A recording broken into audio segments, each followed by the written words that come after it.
আসসালামু আলাইকুম। আজকে আমাদের বাড়িতে আমরা চীনা হাঁসের বাচ্চা কিনে এনেছি, যার জন্য আমরা আমাদের বাড়ির সামনে একটি ছোট করে একটি ঘর তৈরি করব, যাতে আমাদের চীনা হাঁসের বাচ্চাগুলো এখানে থাকতে পারে। এবং ঘরটি তৈরি করার জন্য আমরা দুইটি লাঠি ব্যবহার করব, এবং কি দুই দিক দিয়ে আমরা টিনের সাথে তিনটি ডুলা করে আমরা ভালো করে বেঁধে নিয়ে ফেলেছি, এবং কি আমরা দুইটি লাঠি ভালো করে চুপকাইয়ে আপনার ভালো করে বাড়িয়ে বাড়িয়ে অনেক ভিতরের পর্যন্ত বসাচ্ছি, যার কারণে এটা অনেক শক্ত থাকবে। তো আমরা লাঠিটি বসানোর পরে আমরা ভালো করে এটিকে বেঁধে ফেলেছি, এবং আমরা চারোদিক দিয়ে ছোট ছোট করেছি, আপনার যে ছোট ছোট করে লাঠি টুকরা কেটে আমরা মশারির চারোদিক দিয়ে বসে দিয়েছি, যাতে আপনার মশারির কোনো দিক দিয়ে ফাঁক না থাকে, যাতে এখানে দিয়ে হাঁসের বাচ্চা বা কোনো কিছু বের না হতে পারে। আপনার এটি আমরা বসানোর পর আমরা যে আপনার একদিক দিয়ে ফাঁকা রেখেছি, যাতে আমরা এদিক দিয়ে চীনা হাঁসের বাচ্চাগুলোকে এদিক দিয়ে আমরা ঢোকাতে পারি এবং কি বের করতে পারি। এবং আপনার আমরা এই কাজটি করার পরে আমরা চীনা হাঁসের বাচ্চাগুলোকে আপনাদেরকে দেখাবো ভিডিওর শেষে। তো আপনারা ভিডিওটি সম্পূর্ণ দেখতে আমাদের এই কাজটি করার পরে আমরা অনেকদিন ধরে একটি প্ল্যান করেছি যে আমাদের বাড়ির পিছনে একটি দোলনা তৈরি করবো, যাতে আমরা এখানে দোলনা খেতে পারি। তো আমাদের দোলনাটি তৈরি করার জন্য আমরা একটি আপনার আমাদের পুষ্করিণীর পাহাড়ে যে একটি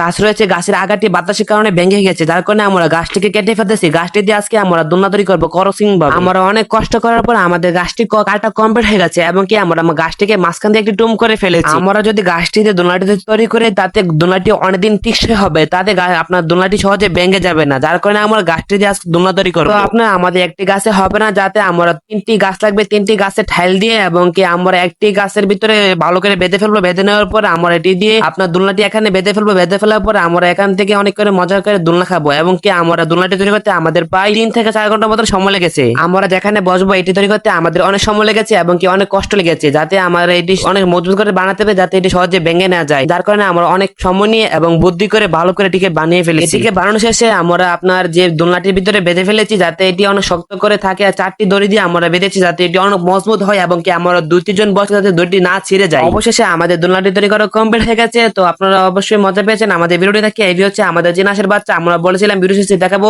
এই বাচ্চাগুলোর জন্য মূলত আমরা এই ঘরটি তৈরি করেছিলাম। ঘরটি তৈরি করতে আমাদের অনেক সময় লেগেছে, আধা ঘন্টা অথবা 1 ঘন্টা সময় লেগেছে, যার কারণে আমরা অনেক মেহনত করেছিলাম। মেহনত করার পরে আমাদের ঘরটি কমপ্লিট হয়েছিল। এই বাচ্চাগুলোর জন্য আমরা চীনা হাঁসের বাচ্চাগুলোর জন্য আপনার আমাদের ঘরটি তৈরি করেছিলাম। আমরা পাই এখানে 7 থেকে 8টা বাচ্চা আছে। আমরা আরো বাচ্চা কিনে আনবো, এনে আমরা অনেক সুন্দর করে একটি ছোটখাটো একটি ফার্ম দিব চীনা হাঁসের, তাতে আমরা এটিকে অনেক বড় করতে পারি, এবং চীনা হাঁস পারলে অনেক লাভ হয়। তো আপনারা অবশ্যই জানবেন। আজকের জন্য এ পর্যন্তই। আল্লাহ হাফেজ। সবাই আমাদের জন্য দোয়া করবেন।